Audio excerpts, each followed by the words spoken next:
제주 빌라델비아 교회입니다. 출애굽기 강의 19번째 시간입니다. 이 시간에는 출애굽기 4장 24절에서 26절 함께 살펴보도록 하겠습니다. One night, while Moses was in camp, the Lord was about to kill him. 어느 날 밤에 이제 모세가 아내와 아들들을 태우고 이제 애굽으로 떠났죠. 그 와중에 이제 한 곳에서 임시 장막을 치고 이제 쉬고 있었는데 그때 여호와께서 모세를 찾아와서 모세를 갑자기 생뚱맞게 죽이려고 하는 그런 장면이 지금 그려지고 있습니다. But Zipporah circumcised her son with a flint knife. 그랬더니 그 모세의 아내 시포라가 돌칼, 아주 날카로운 칼을 가져다가 또 생뚱맞게 아들한테 할례를 행해요. She touched his legs with the skin she had cut off and said.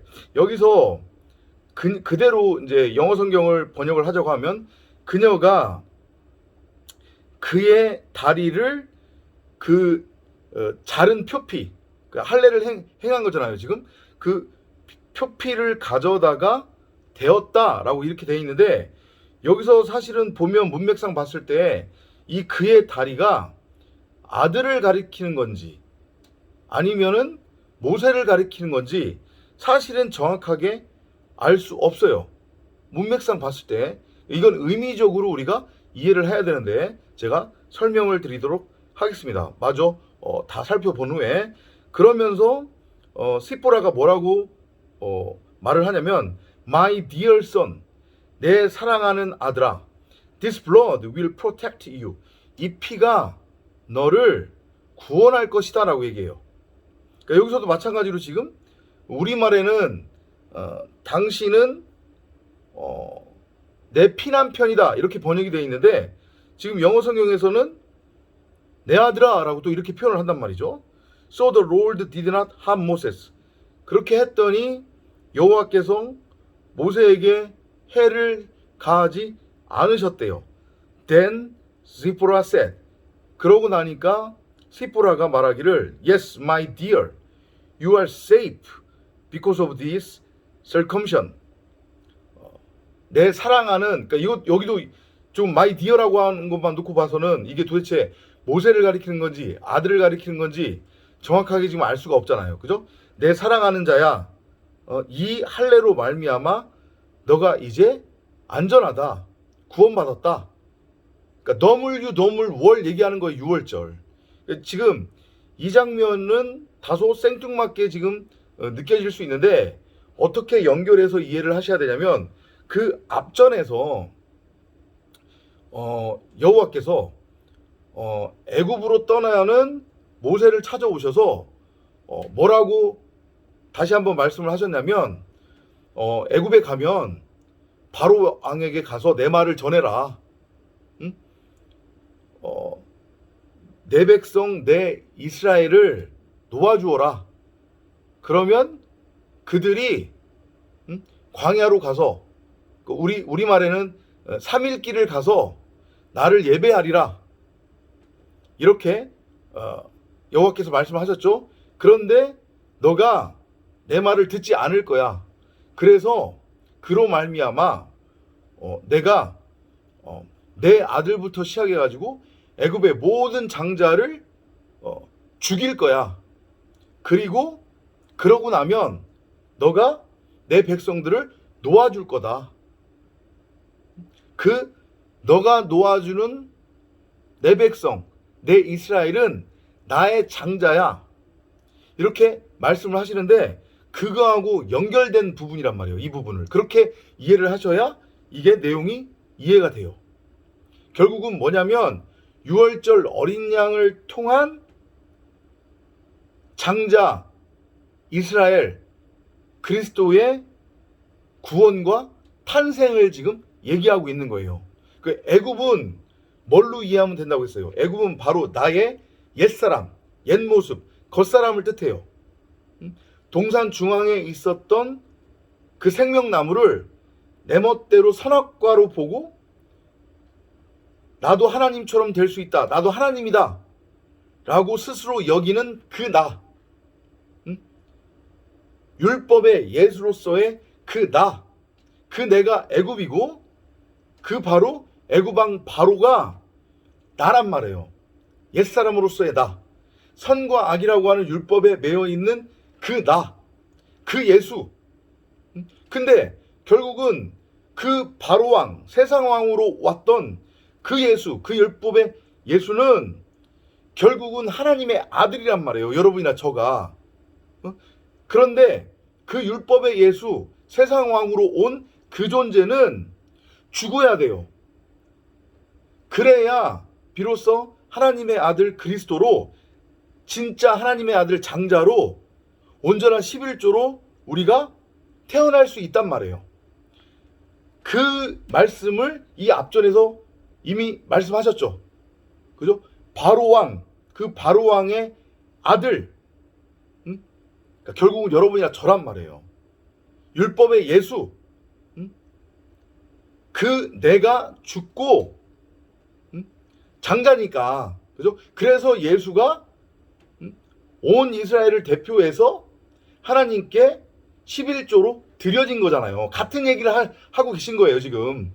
예수께서, 하나님께서. 그리고 그리스도로 태어난 거잖아요. 그죠? 그 얘기를 앞에서 가서 바로에게 가서 이렇게 전해라. 내가 너를 죽여 내 진짜 아들 그리스도로 내가 낳을 거야. 그죠? 근데 그게 지금 다시 한번 또 그려지고 있는 거예요. 모세라고 하는 그리스도면서 하나님의 아들 이면서 십보라 성도로서의 여러분과 저 그 십보라의 남편으로 그려지는 모세. 그죠? 그러면서 모세의 지금 아들이 등장하잖아요.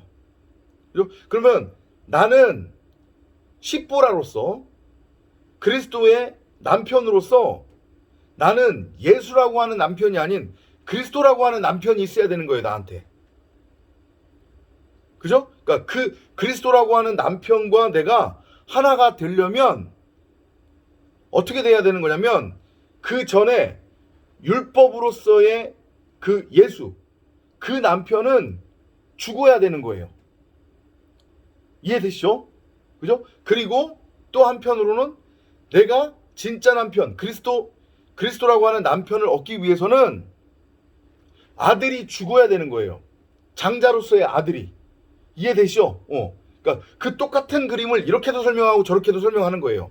그러니까 그 그림을 설명하기 위해 지금 아들이 죽는 장면으로서 십보라가 자신의 아들, 그 아들의 표피를 지금 벤 거예요. 아들을 할례시킨 거란 말이에요. 그러면 이 아들은 결국은 어린 양을 의미하는 거예요. 유월절 어린 양.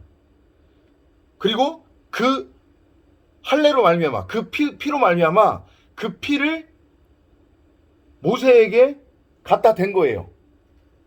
그죠? 그러면 그 피 때문에 모세가 율법의 남편에서 그리스도라고 하는 진짜 남편, 내 남편이 되는 거란 말이에요.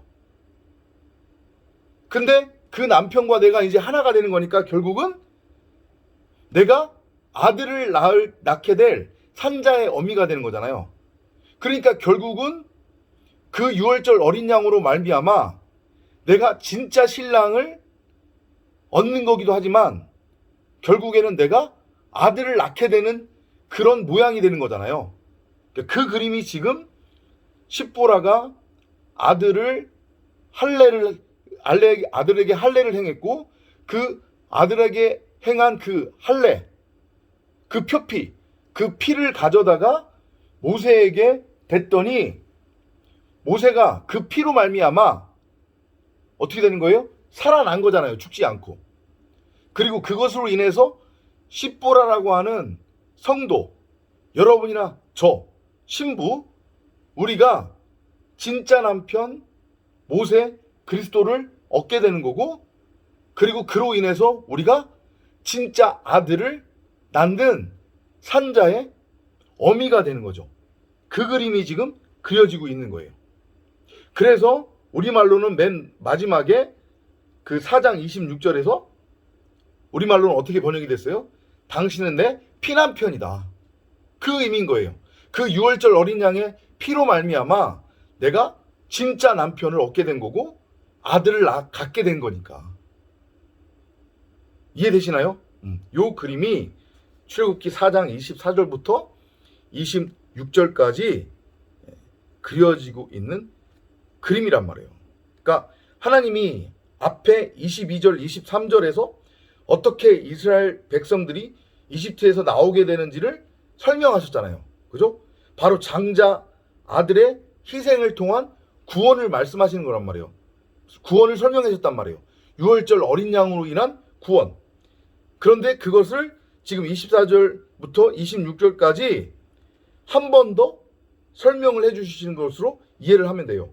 십보라, 곧 이스라엘은 어린 양, 곧 하나님의 장자 예수의 죽음을 통해서 이집트에서 애굽에서 탈출하게 되고, 이는 진리 곧 생명의 씨앗이라는 진짜 신랑을 얻게 되어 산자의 어미로서 아들을 낳고, 또 나 역시 하나님의 아들이 되는 구원으로 완성이 될 지금 그림이 출애굽기 4장 24절부터 26절까지 그려지고 있다. 이렇게 여러분들이 이해를 하시면 되겠습니다. 계속해서 똑같은 얘기를 반복해서 하나님이 지금 설명하고 계시는 거예요. 다음 시간에 또 찾아뵙도록 하겠습니다. 안녕히 계십시오.